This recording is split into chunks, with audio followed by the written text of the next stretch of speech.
Okay, here we go. 3, 2, 1. Boom, and welcome to the Big Honker Podcast, brought to you by Pacific Calls. I'm Jeff Stanfield with the world-famous Andy Shaver. That is I, Jeff. That is I. You are world-famous. I am, it grows every day. Do you ever have kids stop you and want to autograph in town? All the time. Did you Kids, like in Knox City? Anywhere. Oh, no, they don't know what they're dealing with. Did you see... I'm just a commoner here, Jeff. In Mexico, we had to autograph that shirt. Yeah. Those people behind me were like, who the fuck's that fat guy? Who are these people? That fat guy right there looks kind of familiar. That's right. I'm trying to figure out who it was. I thought John Candy died. John Candy died 80 years ago. All right, here we go today. With us today from Coeur d'Alene, Idaho. And that is a rich man's paradise, I'm telling you right now. A waterfowl hunter, Mr. Clancey Soderbeck. How you doing, Clancy? Hey, good guys. How are you? Good. Did you grow up in Coeur d'Alene? We're going. Family moved here when I was about 10 or 11. So you've been there basically your whole life. 2/3 of your life. Yeah, I mean the main parts. Yeah, growing up years I spent here in Coeur d'Alene. Yeah. Or just a little north in Rathdrum, but yep. So how was your waterfowl season this last year? Was it good, average, below average? I'd say it was pretty good. The area up here was pretty average. We didn't get a good push of birds out of Canada because it was just so mild into the beginning part of the year. And then I call it a great year because I got to go to Texas for the first time this year. Saw that on your Instagram. And when it got real nice here for hunting, I was down in Texas, but it was real nice there too. So that was real fun. Now then we finished out the year. Oh, I'm sorry. Is that? We finished. There's a little lag here, so you're gonna have to bear with me. Is that your first time hunting cranes? Yes, sir. What'd you think? Yep, never. Haven't even seen one until we went down there. What'd you think? What was your impression of it? It was a lot of fun. It was. It's really cool. I was surprised how well you can hear them from farther away than I thought. The sound they make seems to travel really far. Mm-hmm. And they kind of just like float into the decoys. I kind of compared it to like mosquitoes, how they like kind of hover on the wind and they just float right down in. And that was really cool to see. Really fun. Now let me ask you this: did you ever have a bad crane hunt? No, we had a couple good days of crane hunting. Because a bad day of crane hunting, that'll make you not like them so much. I know how much you like them. I've heard you comment on them several times. But you're right though. When they do it right, it's beautiful, and I mean that they glide right in, and when they do it right, it's awesome. I mean you'll never. It's hard to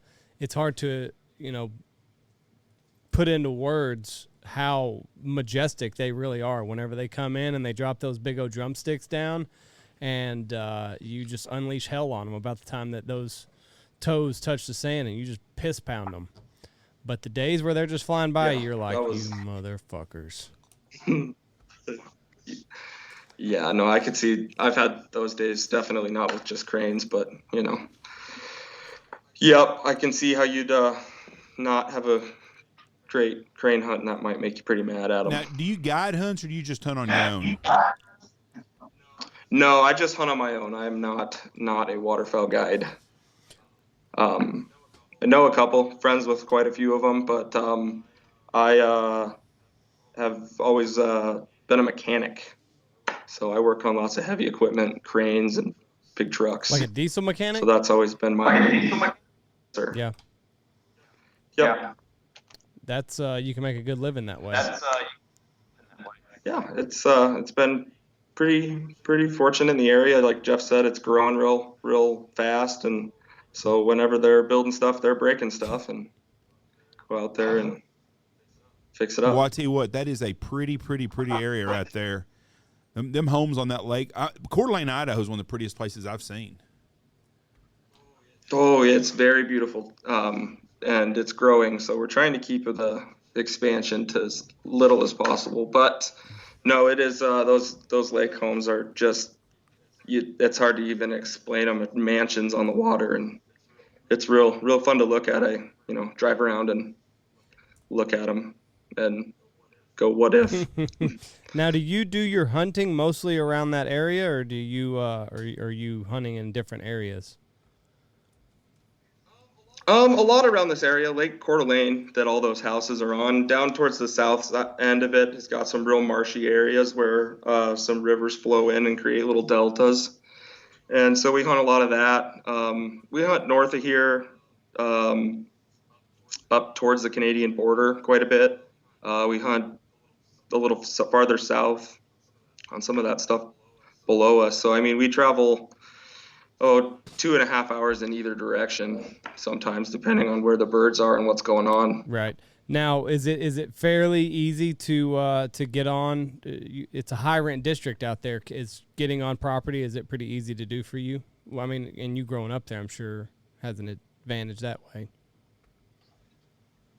Yeah. I mean, there's lots of public land where you can go and do a lot of water hunts around on the lake and such. And then there's lots of fields around that the geese hit, obviously. And there's a couple farmers in the area where they're pretty much run it like public land, and they'll let anyone hunt and don't call them if someone beats you to the spot you wanted to hunt, and he doesn't want to hear about it, but his land's all pretty open, so he lets a lot of people do that. And then we have some permissions from some places that, kind of just let a few groups that we all kind of know hunt those ones. So now that's got to be a clusterfuck if a guy gives multiple people permission to hunt, because some jackass is going to be setting up the night before. Has that happened? Oh yeah, no, you run into that. Yeah, no, there's days, not so much the night before, but there's a couple guys that'll go out there if they really want to hunt a spot. They're setting up at 1 a.m, and so it's a game that you got to play if you want to run that stuff. Normally, we'll just stick to the stuff that we have pretty exclusive access to. But no, I've heard about several arguments, you could say, in the fields in the morning from some other guys that, just like anywhere, anywhere public, and I got to play the game. I got to imagine, like, whenever, calling the farmer is like a death sentence up there. For some people, like, you call the farmer and he's like, I don't want to hear about it. Just, you guys are grown fucking men. Work it out. Like, quit acting like children and calling me at 4 o'clock in the morning. This is ridiculous.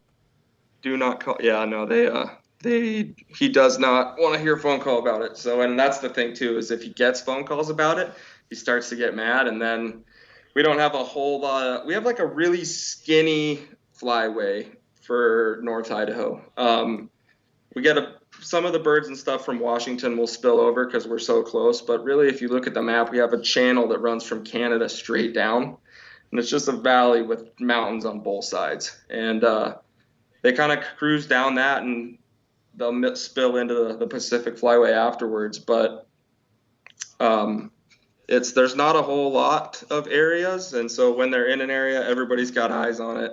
And he'll shut the whole thing down if people call and start complaining that so and so beat him to the spot, or that's where they normally hunt and someone else hunts there. So no, it's a game. Yeah, and it's best just to handle it yourself. Like, what's he gonna do? He's gonna come out there and kick somebody off of his land? Like, he didn't give a fuck. He just wants to catch his 8 hours and drive his tractor. So are you considered Central Flyway where you are then? No, it's still Pacific. We're real close to Spokane, Washington. Okay.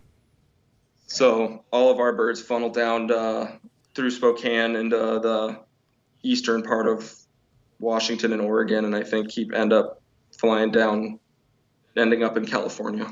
Now, is Spokompton as bad as Trevor and Alex make it out to be, or are they just kind of embellishing a little bit? There are some areas where I wouldn't leave a vehicle overnight, definitely. There are some places where, I definitely make sure your vehicle's locked when you go into a store.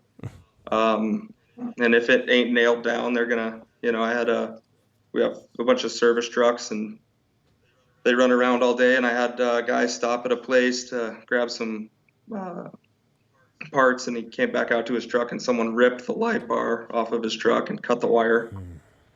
So yeah, no, it can be. There's good areas. There's bad areas. Well, I can't figure it out. I mean, I'm sure it's beautiful there, but Jesus, I mean, Trevor's got to get out of there if it's that bad. If you got to nail all your shit down. Yeah, they're working on it. I think they're working on a move, so we'll see what they come up with here in the next couple months. Now they're going. They've got a new shop being built in Idaho. How close is that going to be to you? From where I'm sitting right now at my office, probably 4 miles. Oh. So real close. Yeah. That'll be nice. Well, I tell you what, we had a blast with Trevor in Mexico. He's a good dude. That looked like a fun trip. I was happy that he was down there. He was a good guy. His wife, she's a great lady. They are class act people right there. And yeah, I know he's been real fun to get to know over the last couple years. How did you get to know him? You just bought his call and then you developed a friendship that way, or just kind of growing up in that area, they were the ones you went after? No, actually, I was looking at buying one a couple years ago online, and I was like, I know they're in Spokane. So I'm in Spokane every day in a service truck. So I was like, hey, I'll just see if I can like swing by the shop. And I called I messaged him on Instagram first and said, hey, like I'd like to come down, pick some calls up and see what's going on. And I just walked into the shop and got to meet everyone that day, and they were all in there jamming away. And then just kind of got some phone numbers and said, hey, you hunt here, I hunt here, sometime if you got some free time, let's go see what we can make happen. And he took you up on it, and here we are all these years later. Yeah. I have mostly I've hunted with Stefan. He's a good I know you guys know Stefan. He's a great dude. Yeah. You're a big fan of Stefan. So me and him hunted together a lot. And I've hunted with Trevor a couple times, but mostly it's been me and Stefan and a couple of the other guys from the shop, Wilson and Matt, been running around and doing that stuff. Well, if you ask Stefan, he is the MVP of that shop. So, all you got to do is ask Stefan, and he'll tell you. Yep, he is the glue. Yep. He is the glue. He is the straw that stirs the drink. Yeah. The mustache has got to go, though. That's I don't know how he gets laid in that thing. Seriously. I don't know either. What? I like it when he gets a little better looks when he's got everything there. When it's just the mustache, it's looking pretty rough. Stefan is by far the best looking man at that place. I'm not disagreeing with you there, but I'm just saying he's a ladies' magnet. He could go up a half a point if he'd get rid of that porn mustache. I think the porn mustache is what sets him off. Kind of it's like a conversation starter. Doc Holliday. There you go. Yeah. When they see that and they just got to know what's going on. They get closer and then he grabs. We were in St. Louis and some gal walked by and she goes, "You mind if I ride on that?" I mean, I was like, "That guy's a stud." Oh, fucking So, what do you think about all this shit going on in Ukraine? Oh, I don't know what to believe, or there's a whole. I don't know. When's the last time we got told the truth by anyone? Very good point. Are you a QAnoner, or are you just coming by this through your own research? I don't get into a whole lot. I pretty much have 3 rules. Don't fuck with me, don't fuck with kids, don't fuck with women. Anything else is on par. What about Ukrainian women and children? Well, that's on the list. But do we need to be the world police? I don't think so. Right. Yeah. I agree with you. Do you think they're covering up some of our misdealings over there? Do you think what some of this is about? That's a big possibility. There's been money flowing from pockets to pockets, and I heard Ukraine's a place where you go to make that money disappear or something. Yeah, it's hard. I do not have any faith in our government, and I have less faith in our media. And there's a lot of innocent people that are being used as pawns in this game, and you've seen them blowing them up left and right over there.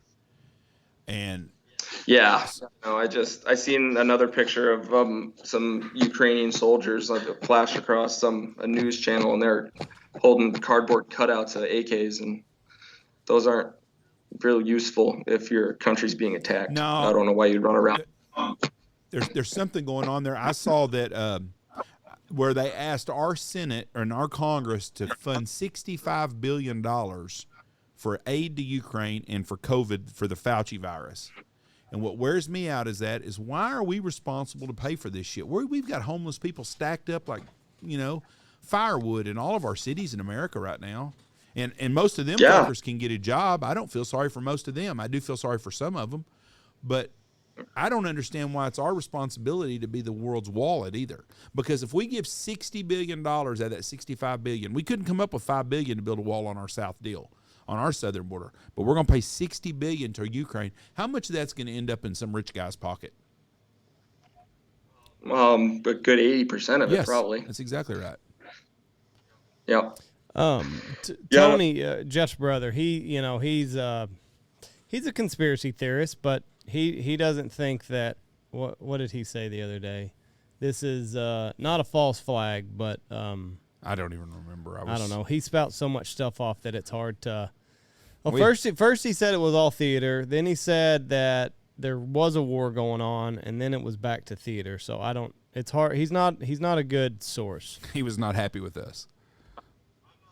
I'm not the best source either, but I did hear something about they've been fighting a civil war for like 6 years or something, and the Russians are on one side of that civil war helping that side, and the other side is just the Ukrainian government. So I'm really not super aware of what's going on. I kind of don't listen to any of the news or any on that stuff. I don't even really have TV that plays the news. So see, and that's what's so fucked up about everything is you can't trust anything that you see on television. Like, you used to be able to go to a news source and expect, to get a little bit of a story. You might not get the entire story. You might get one side of the story, but you're getting a piece of the story. Things are so fucked up right now that I don't trust Fox News any more than I trust CNN or any news organization. Nope.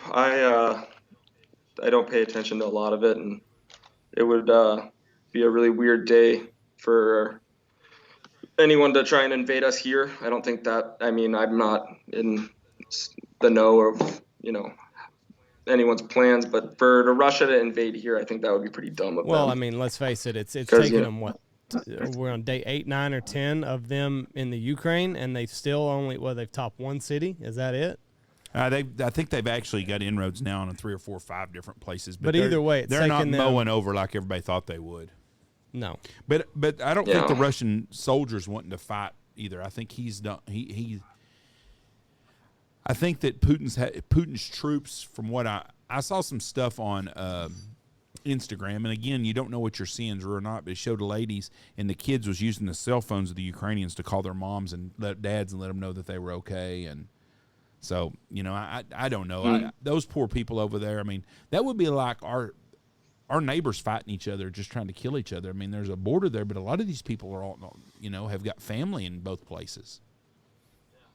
Yeah, for sure. Yeah, I don't know. It's a horrible, horrible deal. So I'm assuming you voted for Joe Biden. Is that true? Oh, I did vote. I hope it went to the right side. So you never know with the voting machines on where my vote actually went, but nope, wasn't for him. Okay, let's talk some hunting now. So do you field shooting ducks up there? Every once in a while we'll get a good field shoot. We have lots of like areas where they feed in water, some marsh areas and stuff like that. So every once in a while we'll catch them in a field and put a good hunt on them. But for the most part, a lot more field geese than field ducks. Now the Panhandle of Idaho is where you're hunting at, correct? Yes, sir. Now I was going through there and it's pretty mountainous, correct? I didn't see a lot, and the lakes I saw looked like big, deep lakes. They didn't look like waterfowl, like you would be shooting mallards and stuff on. Now, do y'all have a lot of that there? Yeah, so we get a lot of rivers that flow in and out, and where those rivers create a delta into the lake, it creates a big, bunch of backwater sloughs and stuff like that, where we get to have a lot. We have quite a few mallards and a bunch of pintails, a bunch of widgeon. Nowhere the amount of widgeon like up on the other side of Washington, but still quite a few And yeah, no, we got some good areas where it's not deep water, but we do have some real deep water too, like Ponderay Lake, which is kind of just a little bit north of Coeur d'Alene, is I think like the fourth deepest lake in the lower 48 or something like that. Phew. It goes down 1,400 feet. Whew, shit. Now that was created by like glaciers and stuff back a long time ago, wasn't it? Yeah, I think it was like the Lake Missoula flood or something historically that they called that. Yeah, I was listening to a podcast recently about all that stuff. Fascinating how it all was formed. Now, Yeah, have you killed any Eurasian widgeons where you're at? Or is that more? I have not. I've seen one through a pair of binoculars, but I've not killed any of those yet. I had a gentleman send me one the other day, and it's just crazy how many birds are being shot on the West Coast. How many people are shooting Eurasian widgeons now? Yeah, I think the numbers were definitely up this year as far as how many were over here versus how many have been over. Because I even know some guys that down in Lewiston, Idaho, south of us, about 2 hours, that saw some there. So I don't know if it's just getting more and more popular Someone killed for them to come over. Someone killed a banded one. Boy, that'd be a hell of a trophy. Boy, that's no shit. And then I saw a pintail that was killed this year that was banded in downtown Tokyo. Wow. And it was killed in, I want to say in Louisiana, maybe. Just I saw it hadn't the other seen day. that. Whoa. Saw it the other day, but it was banded in downtown Tokyo. That is a trip and a half. Yeah, it's just crazy how something like, and I don't know if it was something where it did every year. They don't know that either, or if it just got blown over in a big storm and got pushed thousands of miles away. But crazy shit. It's just, waterfowl's amazing. What's the weirdest thing you've shot up there? The weirdest thing I've shot. Man, I don't know if I've shot anything weird. I have shot one banded mallard. It was only banded a couple 100 miles from where I shot it though, so it wasn't anything crazy. Other than that, I just the regular old run-of-the-mill puddle ducks. I mean, we got a bunch of divers too, but every once in a while we'll do a river hunt for them, but not very often. I got a thing for the puddle ducks, I guess. Now, are you shooting mainly big honkers, or is it? Do you have some lessers that come through also? Mainly big honkers, over especially right here in Idaho. I think maybe shot one or two lessers here this year. They were just hanging out with big honkers. And when got shot when the group landed or whatnot, but we don't really get lesser flights right through here. I know over in Moses Lake where Trevor guides and stuff, they do a lot more lesser hunting, but yeah, right through here we just get just the big ones. Now, how far is Moses Lake from where you are? I'd say it's 2.5, 3 hours to the west of here. So it's not right in your backyard. It's a drive.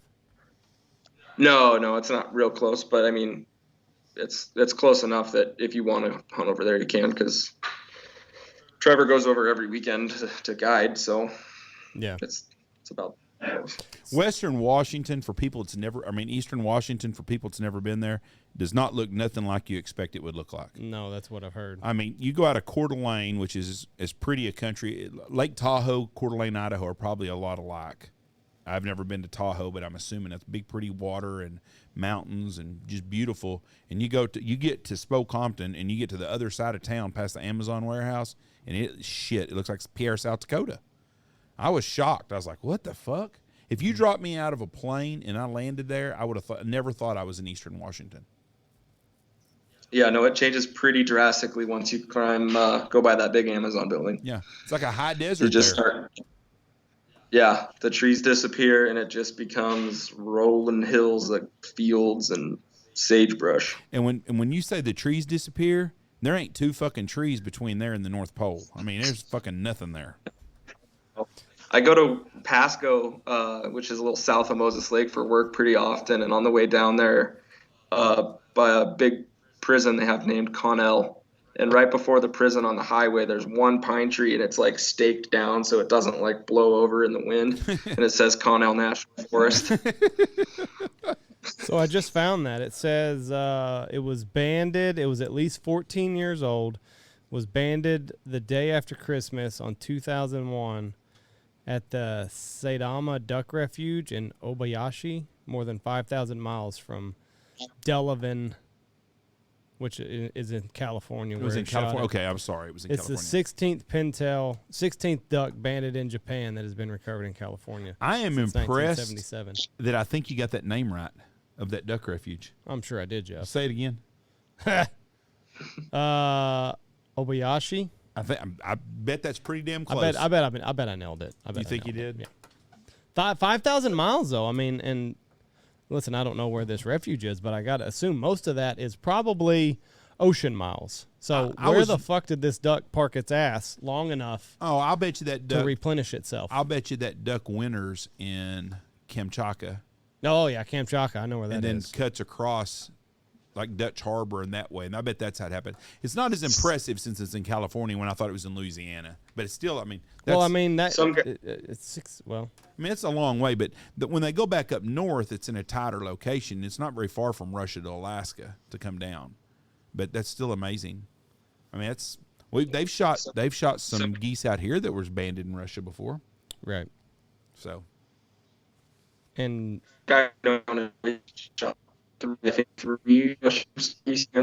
Hold on a second. You're breaking up just a little bit. But I just found another one. Washington State hunter recovers bull sprig banded in Japan. This is the one that you were talking about. And it was published just 10 days ago. Okay, so that was a different one that I just talked about. Let me see here. But, yeah, it was 5,000 miles. Let me see if I can find out. It was banded in downtown Tokyo. Yeah, that's what this is saying. So, Corey Mackey of Sella, Washington. Did I pronounce that right? Probably not. You got the Japanese word right, but the Washington name you fucked up. How do you? I believe it's Sela. Sela? Okay. Yeah. Found this out after recovering a Drake pintail banded in Japan on the final week of season. Mackey was hunting with a group of friends not far from Moses Lake. The group had already had good shoots Friday and Saturday, so there wasn't much pressure for Sunday hunt. I don't give a shit about any of that. The Drake pintail was killed in Central Washington, was banded in Japan in 2015, but it does say downtown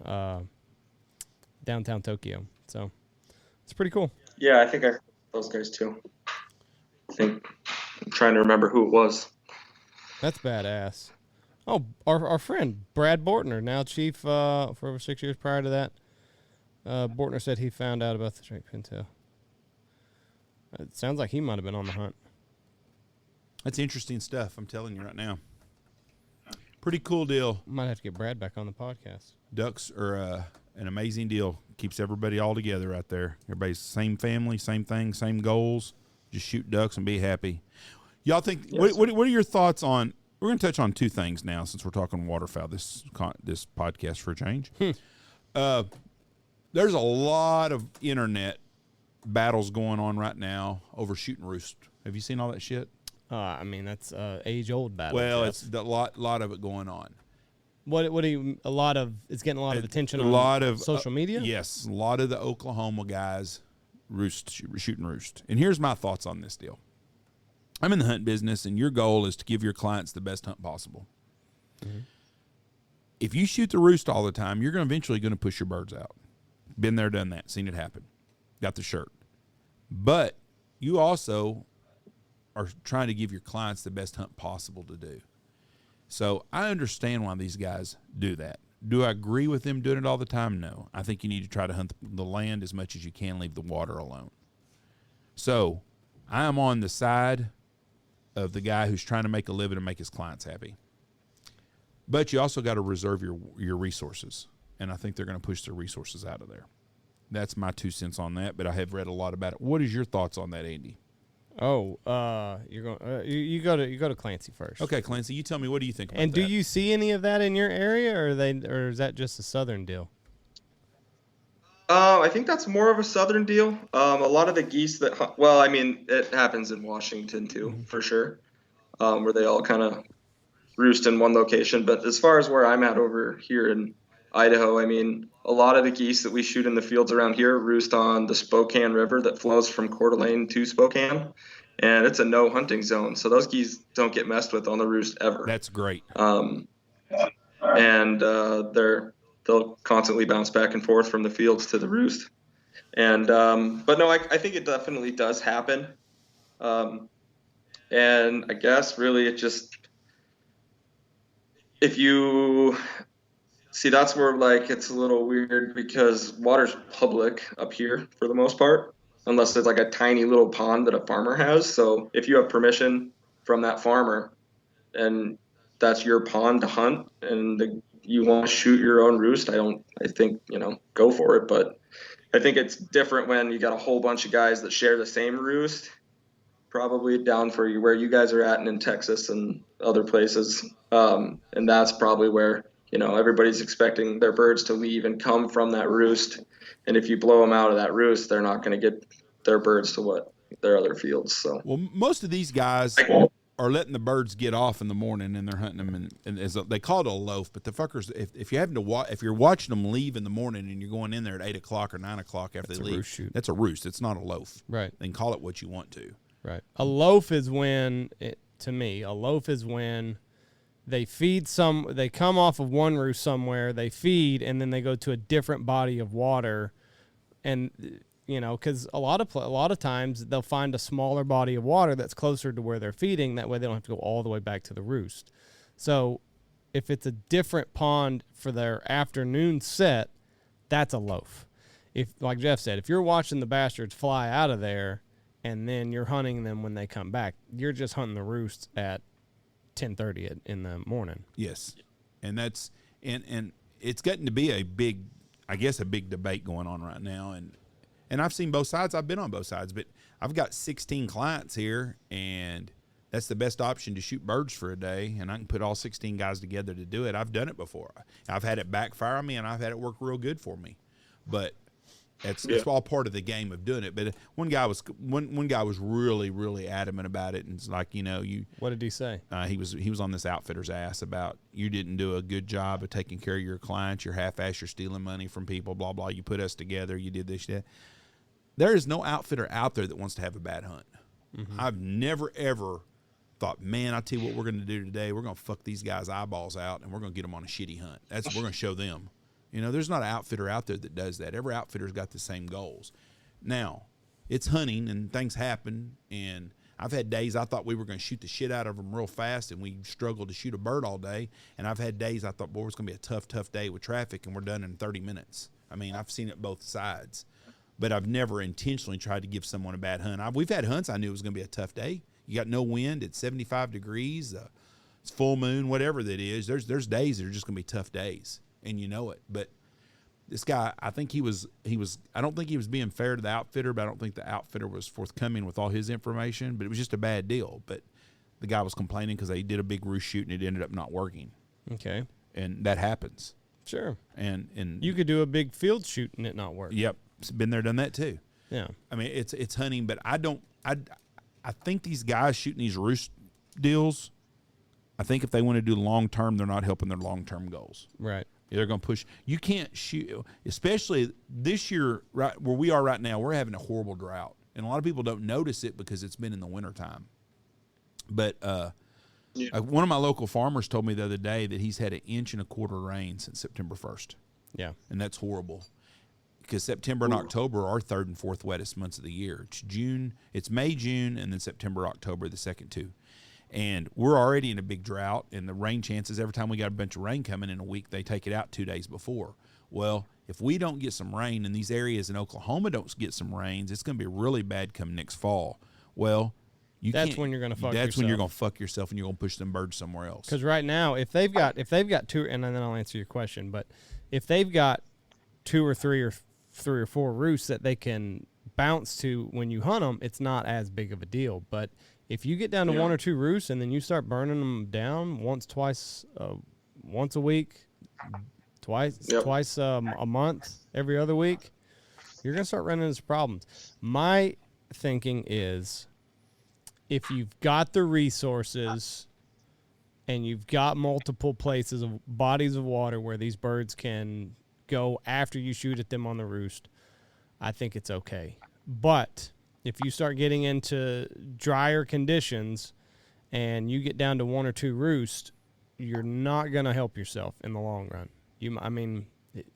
Short term, you're going to be okay because you're probably listen. But that's another thing. If you get down to 1 or 2 roosts and you hunt them on the roost, you're fucking guaranteed a slam dunk.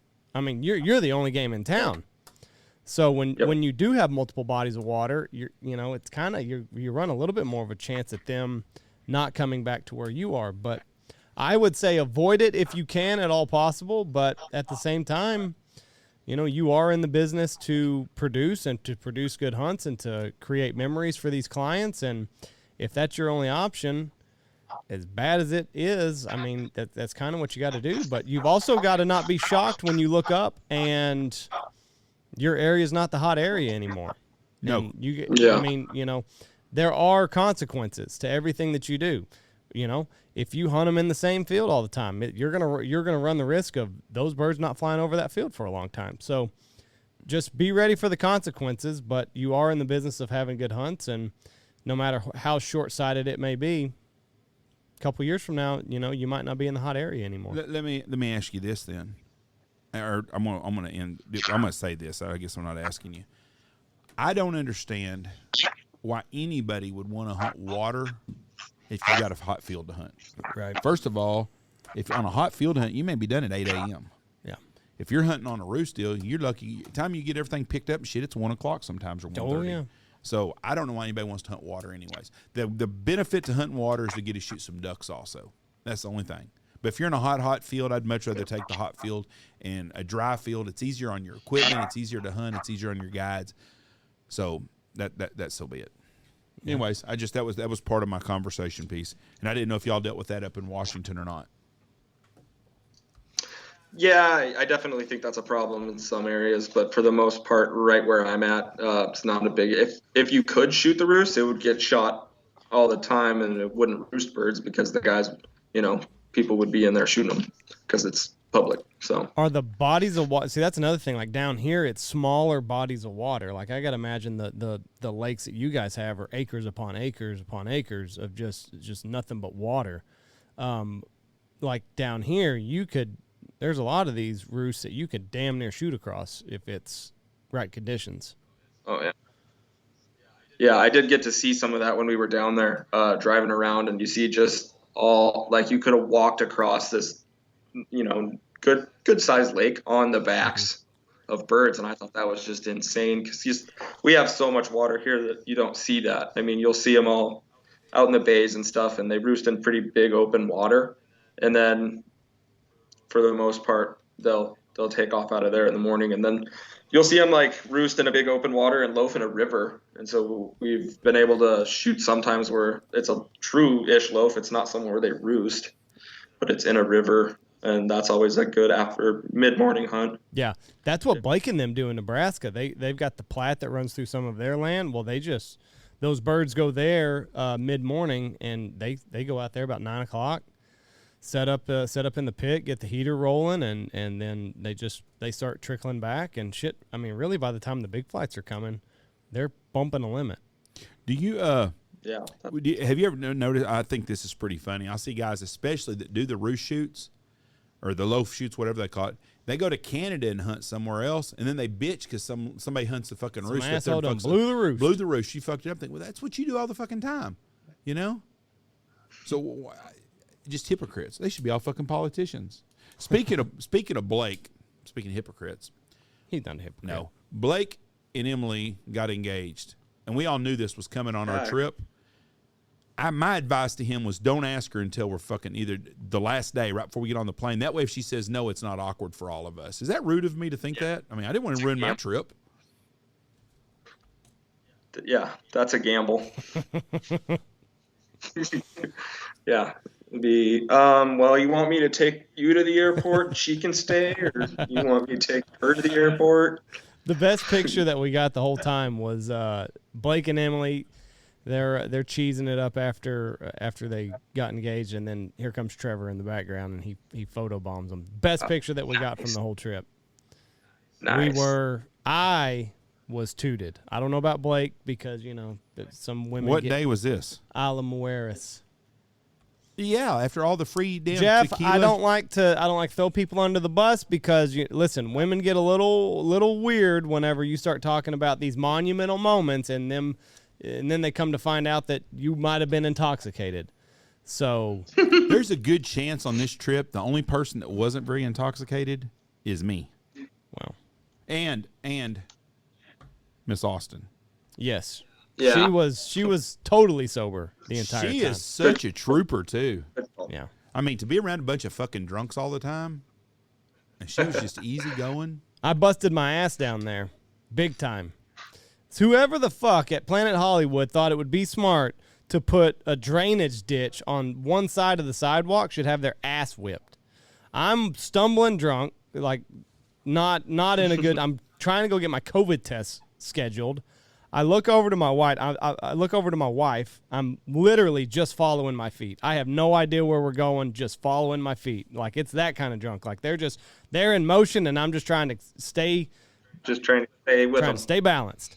I look over to my wife, and my fucking flip-flop falls into this ditch, roll my right leg, and I catch myself with my left knee, skid across the sidewalk. Well, luckily, I don't spill my drink. Not one drop. That's how I was, I was professional by this point. Skid across the sidewalk, bounce, come up, and walk it off. But everybody's fucking laughing at me behind me. My wife, calling me a drunk ass, but fucking there's water. There's a drainage ditch right there. It was not good planning on Planet Hollywood's part. The afterthought. They're like, oh shit, we need to drain this water. Put a ditch there. Put it right there. That way everybody can fall whenever they're stumbling drunk at night. It was a good time though. We signed a T-shirt for somebody that Trevor's friends with up there. Do you know who that is? I don't know. I don't have one signed, so I'll have to work on. Maybe next year in Texas we'll come see you because we were gonna try and do that this trip. Trevor was gonna come down, but then the flights just kept changing them and kept getting more expensive. Yeah, so. no shit. I'm looking at flights right now for us to all fly to Seattle as a family, and Ooh, don't go there. Huh? Well, that's where my youngest son lives there. We're going to stay on ocean. We're going to stay on the ocean and the beach in the Northwest. My youngest, Andy's youngest, Jameson, is just all about Free Willy. So we're going to go see some orcas, and it's going to be a grandkids fan. It's going to be all three of our boys, wives, grandkids. Everybody's going together. Tony and Kyler are going with us, and I'm on Air Alaska right now because that's the best, and that's what Trevor and them flew to Mexico on. Mm-hmm. And that's the best price. Fucking airlines are twice as high as they were. I flew round trip first class to Seattle after COVID that first summer, and I think we flew $160 first class. Ooh. And right now it's looking at about $600 a ticket round trip on just flying in the peasant section. Do you get into Montana any to hunt, or do you mainly stick around your area?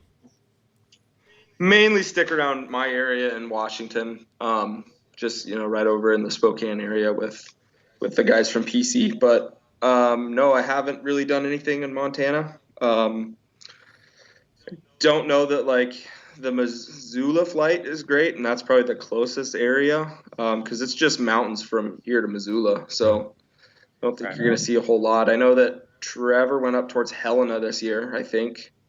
And they did pretty good up there. And then that flight kind of rolls right down into Butte and Bozeman area. So we kind of sit right on the edge of the Pacific Flyway, and then you got a whole bunch of mountains before the Central Flyway starts. See, where I would like to go, Idaho's definitely on the list, and then Montana. Those are the two states that I would really like to waterfowl hunt in. Yeah. Well, Idaho's a lot of fun. Pretty cool when you're shooting big geese and then in the background's giant, snow-covered mountains and people are skiing up there. Now, when does your season start? Did it start September 1 like it does a lot of places? No, we're mid-October, so they set it based on what the day falls on, or because we run till end of January. So you got a long season then up there. Yeah, it's like 120 days or something. It's got to be a cold sumbitch hunting up there in January, though. Woof. Yeah. January 1st this year was like -4 Oh. in the first. How are you hunting them? Are you pits or layouts? Layouts and fuck snow covers that. buried in the snow. Miserable. What do y'all now? Do y'all have any of the thermal ponds or whatever the hell they call that shit that's in Yellowstone? Some warm water springs. Yes. We get a couple of those there. Yeah, there's a couple around.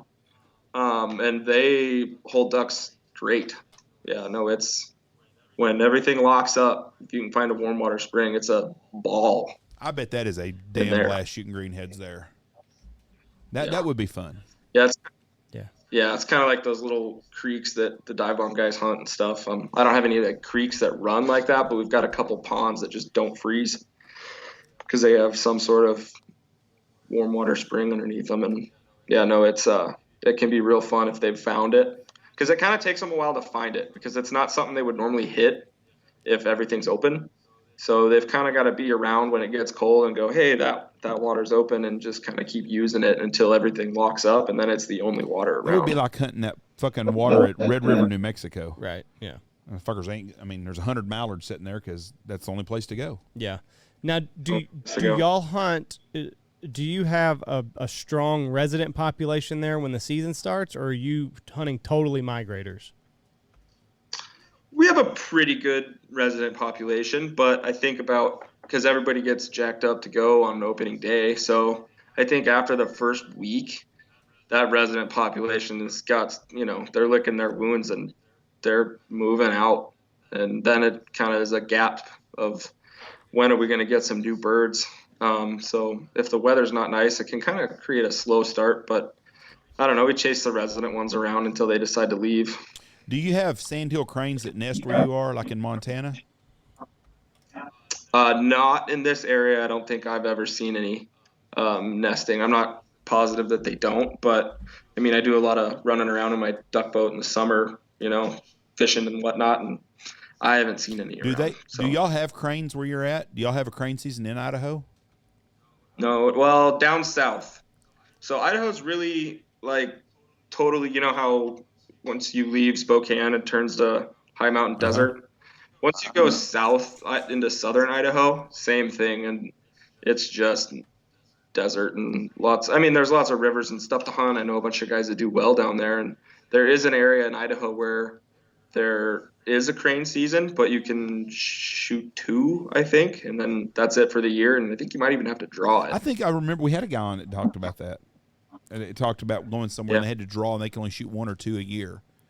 And I think you shoot one, and then I know a buddy. Yeah, you have to go get a permit to shoot the second one, maybe even.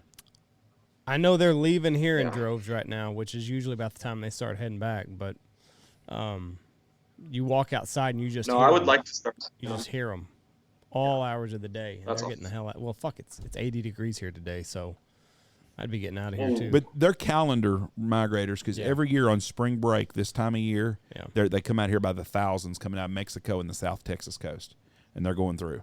Which weird because we don't have very many around. I haven't been to where that we keep. Once crane season where we were done chasing them and stuff, but I hadn't seen any flying anywhere.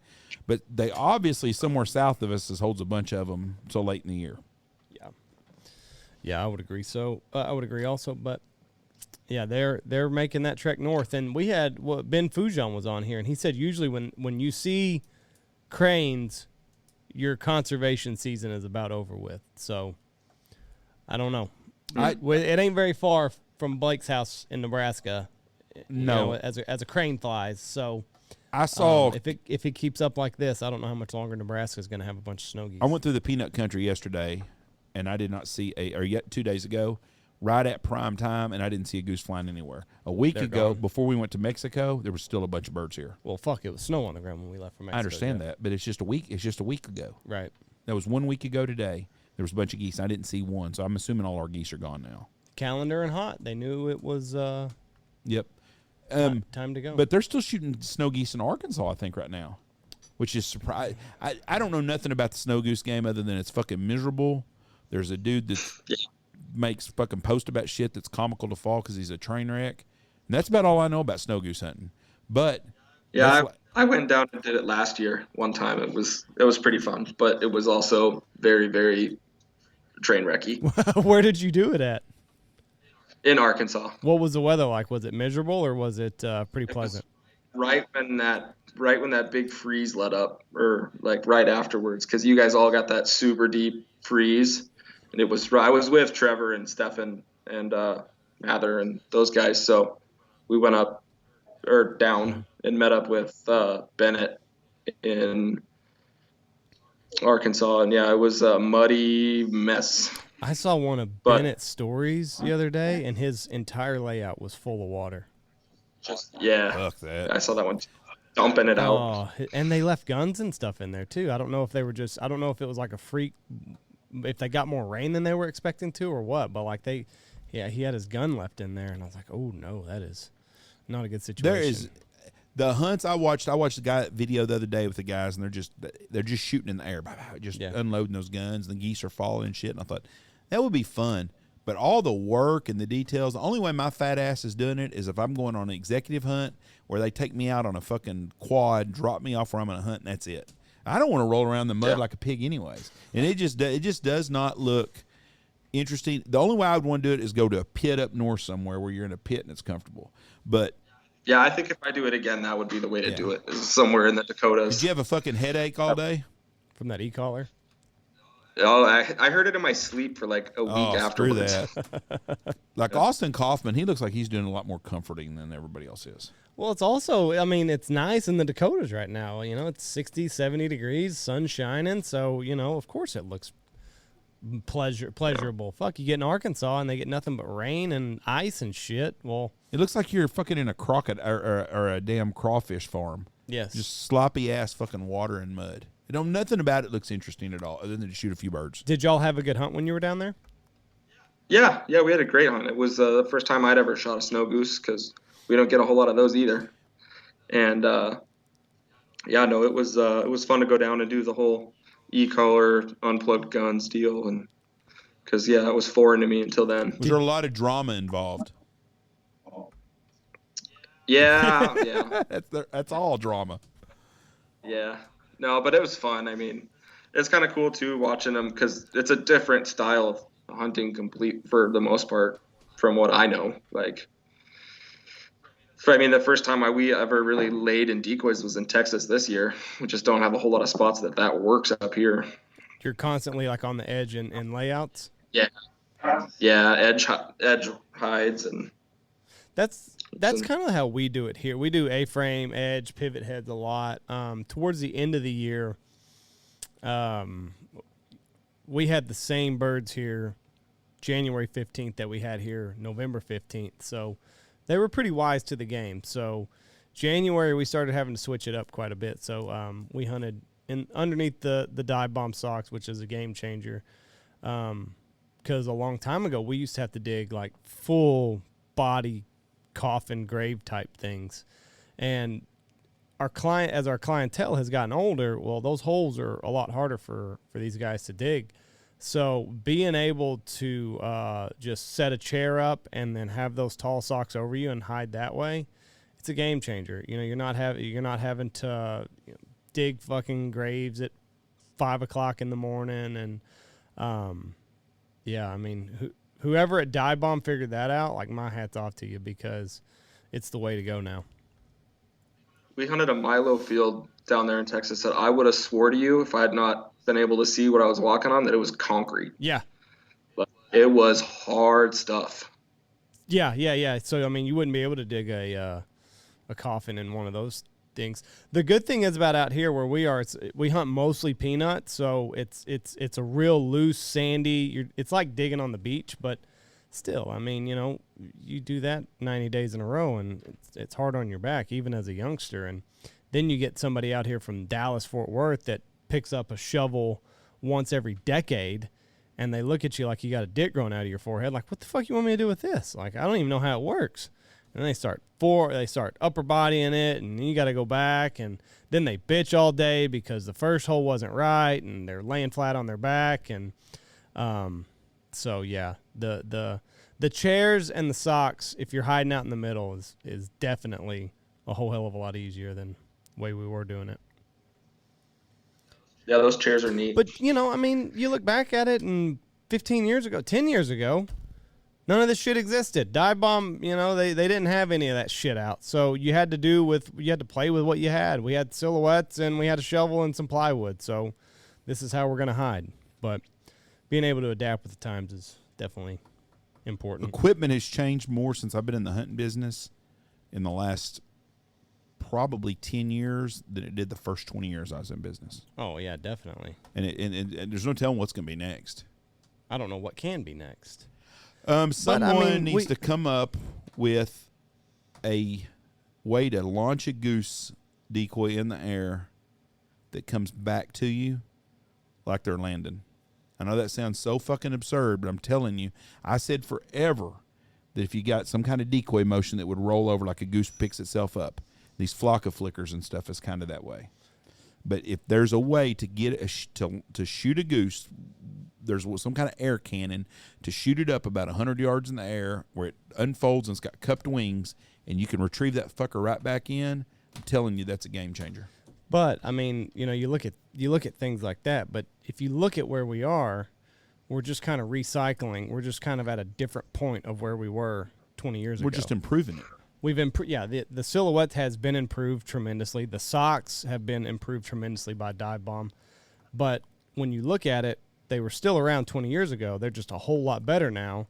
So you're kind of just riding on an improved wheel, almost. They didn't reinvent the wheel. They just made it a whole hell of a lot better at Dive Bomb. The A-frame has been a game changer.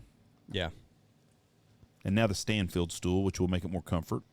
So there you go. I don't know how you do layouts all the time. They hurt me.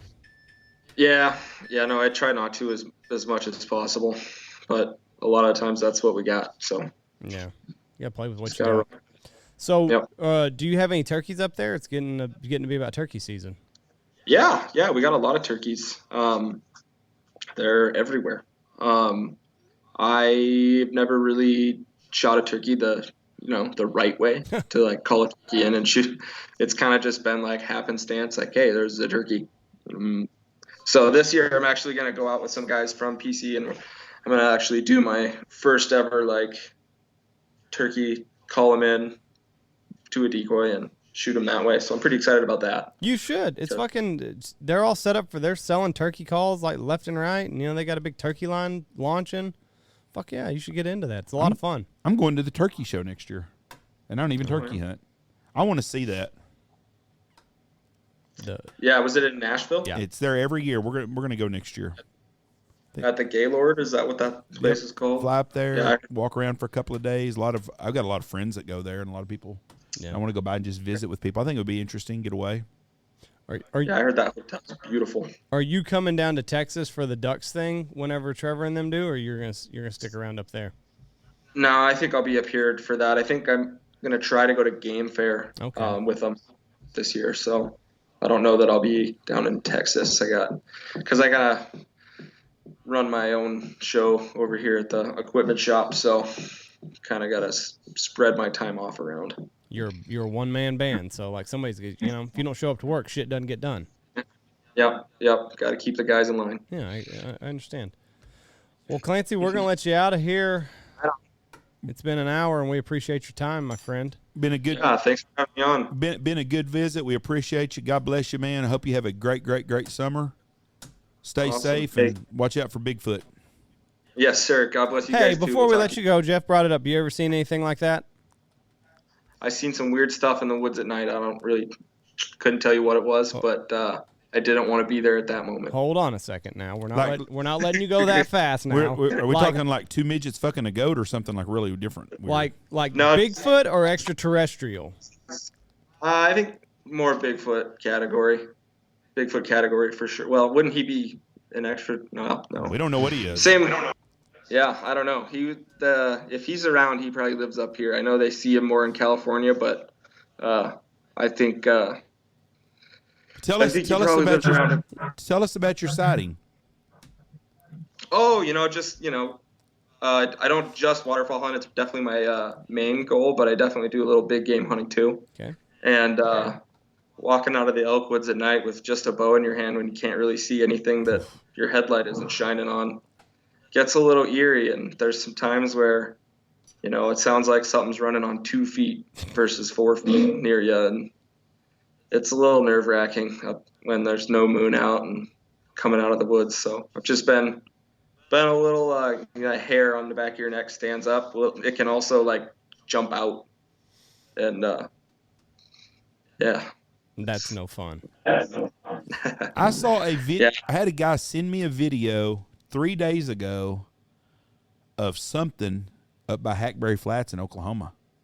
Oklahoma, And I'm telling you, that's a big whatever Bigfoot place. The video showed a guy walking in a fucking, some bitch looked like he was 7'4" and looked like a monkey, big old stuff all over him, walking right across the ridge. I mean, he had video and shit, and don't know what it was, but if it was someone playing a prank, they were about 1,200 yards away, and they need a better hobby than to just go around fucking with people like that. But it was something there. I saw the video. It was interesting. So your best guess, Bigfoot, thumbs up, thumbs down. Ooh. That's a yes. Yeah, it's a yes. I'm a believer. Yep. I'm a believer. Just based off of your own interactions out in the woods, like what you've seen and what you've heard, that's what's led you to thinking that there is a Bigfoot? Yeah. I think they're smart. I think, you know, we don't find dead ones laying around because I think there's a bunch of them. I think they, you know, no one really lives to tell about seeing them if you see them too close. So That's true too. There's an old Indian legend that they're a spirit that can't be seen if they don't want you to see them. That's stupid, Jeff. I'm telling you what that spirit is. That's why they say you can't get them on picture hardly or something. If they know you're there, they fucking disappear. I don't know. That's dumb. I've seen some weird ass shit in the country, so I don't want to. I don't know. I know I have 2 friends that have had experiences with Bigfoot that saw something that looked like a Bigfoot. They think it's a Bigfoot. Both are great guys that don't lie. And I've seen some. I've got a couple of buddies of mine have seen or heard shit that swear it was a Bigfoot, but they can't prove it. So I'm not going to call anyone a liar that says they have or not. First of all, you got some big ass balls, because there is no way I'm walking through bear territory with just a fucking bow and arrow at nighttime. It ain't happening. yeah, you know, it can be a little nerve wracking, especially when you find yourself farther away from your pickup than you wanted to be, and you're coming out at night. Fuck that. Yeah. So if someone says they seen him, I'm not gonna tell them they're wrong either. So he could be out there. Have you ever had a run-in with a bear? Nothing crazy. I did a little bear baiting back in the day, and we used to have a bunch that we'd, it'd be on the bait when you bring stuff into it. So been, real close to some, but, never really had any, where I thought I was in immediate danger. Could it be like a bear somehow on 2 legs or something, pawing at a tree or some shit like that? That's possible. Yeah. Possible. I know they stand up. I don't know how well they rock around on 2 legs, but I know they stand up. So you saw something on 2 legs walking is what you're telling us. Heard something. No, he's seen something. Yeah, it just, the step cadence is a little different when you're on 4 versus 2. And I think there's when you're trying to hear something and you stop and you're trying to be quiet, you could hear something moving around you. Bears, mountain lions, and Bigfoots up there. Boy, hey, hell no. We got mountain lions. You do? Oh, look at Oh, that. yeah. There. Yeah, I can see. How'd you shoot that one? Did you tree him with dogs or? No. Yeah, that one's my dad's actually. He does quite a bit of hound hunting with some of his friends. So this is actually his office. My office is a service truck, so I'm Do you have a this is just a question. You're bow hunting. You ever use thermals to walk out with so you can see better, or night vision? No. Well, I would damn sure have some of them bitches too. Yeah, I think they're really expensive though. I've never really looked into anything like that, but most of the time with the headlamp and it's real dark, you know where you're going, and then as soon as the sun starts to peak up a little bit, you can kind of, let your eyes adjust, just like in the goose field. You kind of see what's going on. Let me tell you something. Underwear is expensive these days, and every day I had to walk out, I'd shit on myself, so I'd have to buy a new set of drawers. So eventually, those thermals would pay for themselves. Yeah, that's not a bad The point. underwear is about $15 a pair for good seat covers these days. So if you That's on the low so if you side. hunt 20 days a year, that's $300 a year on new shitty drawers. So it don't take very many years to pay for some thermals. So Yeah, no. You got bigger balls than I do, my friend. So it's been a pleasure talking to you. Have a great spring and summer. Good luck on your turkey hunt. I hope it goes very, very well for you. If it does, you'll be hooked. It's a lot of fun to do in the springtime. So Yep. hopefully we get together this winter sometime. Get down here and hunt with us. Be great. That'd be you have a awesome. good day, sir. Thank you. Right on, guys. Bye. God bless you. God bless you, See you bud. soon. Very nice guy. You're putting a lot of stock into what the Native Americans said, Jeff. I'm just telling you what the fable is. There's a lot of them. They got a lot of fables. I know. They I just don't told make you what it was. They don't make any I fucking didn't sense. say it was true. I just told you what it was. There's a lot of them. That book I was reading, there's a lot of Indian things. What book? Blue Skies, Black Water? No, that's a good book. The Comanche book about the Indians. Comanche Moon. We talked about that the other day. Oh, Empire, Summer Moon. Yeah, Empire of Summer Moon. But the Indians have a lot of mystique. They have a lot of things that they believe in that we don't believe in. And that's one of the things they say. I don't know. I'm just telling you right now, I've seen the video we've seen of Ted Wells. Was it Ted? Yep. Or Tim? Tim Wells. Tim. That video was really weird. It was. Middle of nowhere and a hell of an athlete. If you get LeBron James put on a monkey suit and run through the jungle or the woods and whatever it is, you're not going to find very many athletes that can do that shit. I mean, to be that fast and just in the middle of nowhere. Plus, would you not be worried about some fucker shooting your ass? No, yeah. What would you do if Well- you were in the woods in a deer stand and a Bigfoot-looking thing walked by? Oh, man. I don't know. Part of me says I'd shoot it, but part of me is like, Are you worried about shooting it and another motherfucker's eating you that are coming out, but it's by him? oh, no, Jeff. I'm fucking deadly. Listen, Well, so you've got they're registered weapons, Jeff. yeah. So that's what would scare me. If there's one of them, there's going to be another one to eat your ass if you shoot him. What would bother me is the fact that this could be a prank, and I might end somebody's life For being stupid. for being a moron. Well, if you were on a jury and some dude shot some Bigfoot walking through the deal, I wouldn't convict him of murder. No, you can't. You convict the other guy for being a dumbass for wearing a suit in the woods. Yeah. Listen, you play silly games, you win silly prizes. That's right. And if you put on a gorilla costume and you walk through the woods of somebody that you know is armed to try to get a rile out of him when he can't really distinguish what it is, you're asking for problems. It's a wonder you don't hear about that. Well, there's not very many idiots going to walk around in a fucking suit. Yeah, but there's a lot of idiots out there. Is this the one? This is Tim Wells. So if you go to our Oh, YouTube fuck. channel. Hold on. Forgot I had him up there. Close that. You go to our YouTube channel, the Big Honker Podcast. There's a video that we're going to post right now. Well, I don't know if I can. Let's see. Following footage. Oh, we'll try. What's the worst they can do? Demonetize it? There he is. Wasn't a bear. There, you just went Did I past pass it. it? Yep, right there. Here it is. Bigfoot sighting. 4 million views.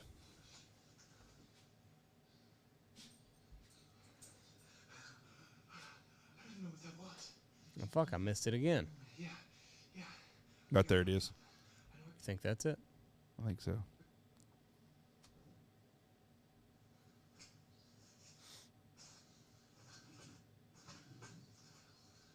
Is it growling at him?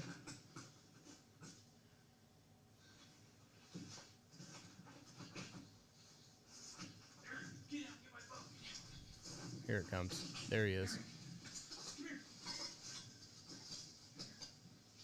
That's ballsy in itself just to try to shoot it with a bow. I'm my fucking hair stand up watching this shit.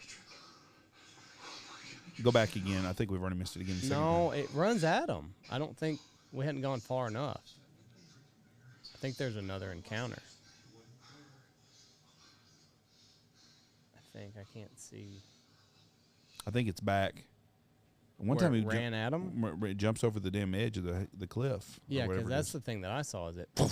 I think this might be it. Here it is. Fuck that. That looks like a hoodie, though, when you look at it.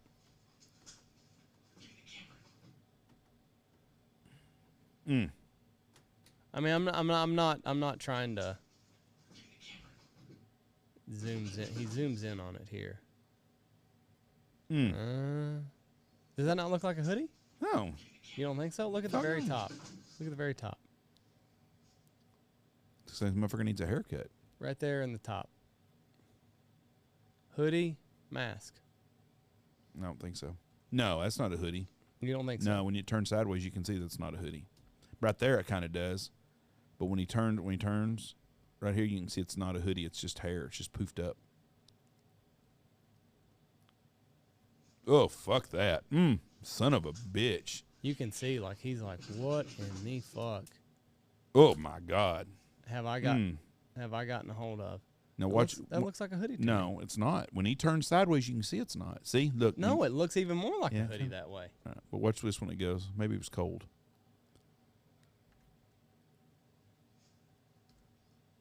Oh, fuck. I wish I could get it back just a hair. Anyway, it doesn't matter. Go throw it off when he goes running and jumps off. This is what's amazing to me. Is this part right here when it finishes up. I don't know that. Right there looks like a hoodie. Okay, but watch this now.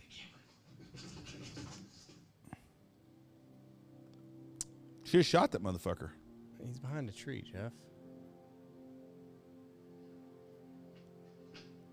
I mean, listen, I don't think he would put this out there if he was just trying to do clickbait. This is what gets me right here. Because he blew it up and did it in slow motion. I think if he was trying to hide something, he wouldn't have gone through. Oh, if someone's faking it, he ain't in on it. Right. I mean, he's been pranked just like everybody else has, if not. But you can tell by the way he's acting. That son of a bitch is nervous, scared, and wondering what the fuck he just seen. But I thought it went over. Go back somewhere. It shows him jump over a freaking cliff at the end when it first does it. That's the only part of the video that I've seen. I seen one where it jumps off. It takes off running and jumps over a hill kind of deal. And he's like, what? And you can tell that's not a fucking athlete that can do some shit like that. Well, I'm quite athletic. Yeah. But no, I don't think he would have gone through the trouble to blow it up, put it in high definition, and go back. It's just them talking. I thought that they show the whole thing where he runs and jumps off. He's trying to chase it. I have no idea. We just saw where he was chasing it. No, I thought there was another one too. Anyways, I don't know. That would freak me the fuck out. Would you not go back in the woods after that? Fuck no. Really? No. Why not? I don't like big old vag. Yes, I am. I'm scared of the dark too. I am. I ain't gonna lie. All right, let's get on out of here. Hope everybody has a great weekend. God bless y'all. Be safe. Before you leave here, check out all of our sponsors. Check out Dye Bum Industries for those wonderful socks. If you want to hide out in the middle, get the kickback, put some socks over you. It's the way to go. Boss Shot Shells, Alpha Outdoors, Pacific Calls, Shin Gear Waders, Lucky Duck, Dirty Duck Coffee, Gundog Outdoors, Looking Glass Duck Club Podcast, State Plains Meats, and Stanfield Hunting Outfitters.